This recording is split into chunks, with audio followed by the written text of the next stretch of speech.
Hey everyone, in today's video I'm gonna explain Destiny 2 the final shape cooperative focus campaign and basically all its stuff. As you can see, enemies in cooperative focus missions are more aggressive, heavily shielded, and appear in greater numbers, so the level is maxed.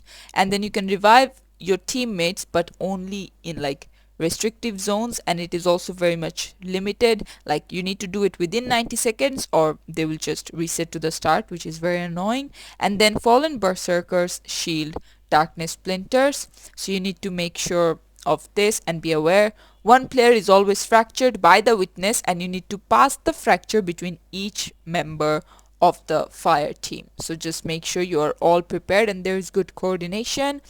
Glyph touched players are the only ones that can see glyphs on splinters, so again this is another one. And then during encounters involving the Aegis shield, only one player can use it, so this will be marked with the buff, granted Aegis buff. But yeah, and the reward that you'll get is the Destiny 2 microcosm exotic weapon, which is a good one. But yeah, this is the final campaign. Hope this helped, and stay tuned for more videos like this.